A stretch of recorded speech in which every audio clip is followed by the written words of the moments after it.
Yan, isa sa mga pinakapalaisipan sa ating mga parents, sa mga may anak na autistic, na minsan ba pumasok sa isip natin kung ano yung laman ng isip nila, lalo na kapag sila ay yung pabalik-balik, nagtatatalon, tumatawa mag-isa, yan, no?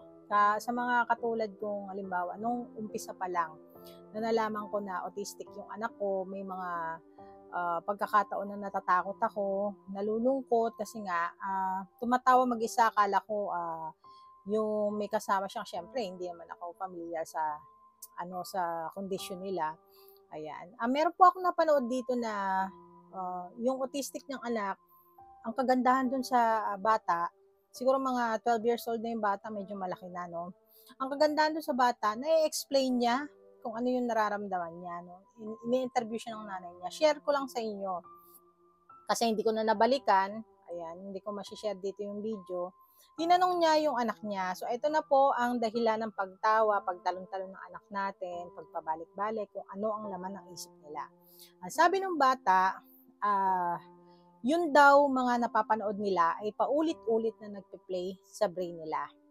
Ayun, kaya pag minsan natatawa sila, umiiyak sila ng walang dahilan, yun, paulit-ulit daw yun na nagpe-play na walang tigil once na sumumpong, no? Ang sabi ng anak ang tinanong niya sa anak niya na, kaya mo bang pigilan? Ang sabi ng bata, hindi daw. So hindi niya makontrol, no? Siguro dahil iba-iba kasi ang cases ng mga ng mga autistic child, no? Merong mga halos normal na, ganyan. Depende kapag ka early intervention at depende rin sa kakayanan ng brain ng bata. Kaya iba-iba ang diagnosis habang tumatagal, no?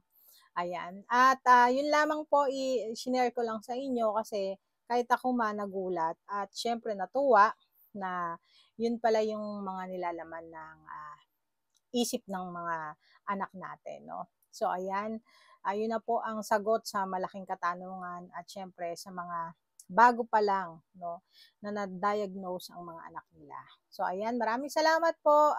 Share nyo po tong video na to para po makatulong din sa iba. Yan, follow nyo po ako dito, palike po ng ating video. Much better kung i-share nyo po for awareness. Ayan, marami pong salamat. Yan, kita-kits po tayo lagi sa aking pong mga bagong video.